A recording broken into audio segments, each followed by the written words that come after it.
Gathered in a schoolyard with about 20 other men, and we saw a bright light appear in the distant western skies, and it got closer and closer, and when it was just above the treetops, it changed color, and then it stayed there for a while, and then it disappeared into the distance. And none of us could ever imagine what it was, and I still don't know what it was. They were not caskets, but they were boxes, they say they were about 6 feet long, about 3 or 4 feet wide, and they were covered with tarps.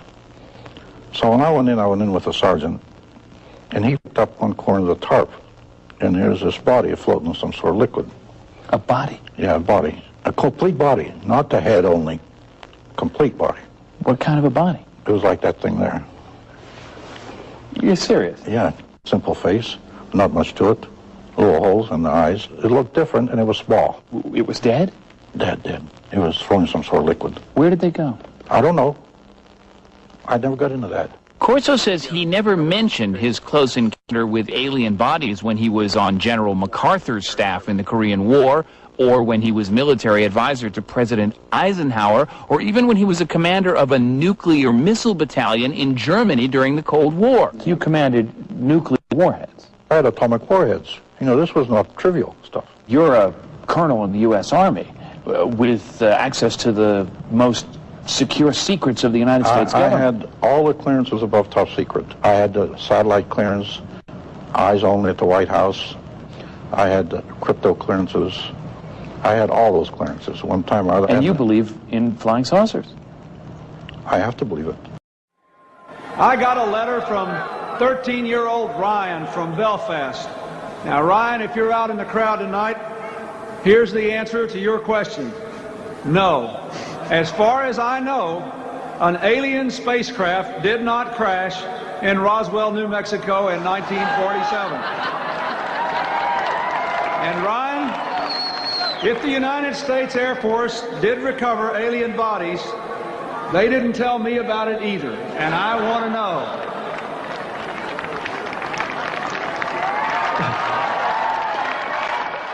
Colonel Philip J. Corso claims that while he was the chief of the Army's Foreign Technology Division in the early 1960s, he made then Attorney General Robert Kennedy aware of an alien presence. Colonel Corso claims he spoke with Robert Kennedy face to face. He knew about the flying saucers. I talked to him about it. I used to meet him when he was Attorney General right in his office. They caused such panic that President Truman was forced to speak about them publicly. In a few short years, UFOs had reached the highest office in the land. Oh yes, we discussed it at every conference that we had with the military. There's always things like that going on. Flying saucers, and they've had other things, you know, if I'm not mistaken. Congressman Kucinich, I want to move to a different area because this is a serious question. The godmother of your daughter, Shirley MacLaine, writes in her new book that you cited a UFO over her home in Washington State, that you found the encounter extremely moving, that it was a triangular craft, silent and hovering, that if you felt a connection to your heart and heard directions in your mind. Now, did you see a UFO? I did, and the rest of the account, it was unidentified flying object, okay? It's like, it's unidentified. I saw something. Wait, we're just getting started here. No, I mean, we have about 14% of Americans say they have seen UFOs. I'm going to move past. What was the percentage? 14%. What was that percentage? 14. Thank you. The 3 astronauts of Apollo 11 who went to the moon back in 1969 all said that they believe there is life beyond Earth. Do you agree?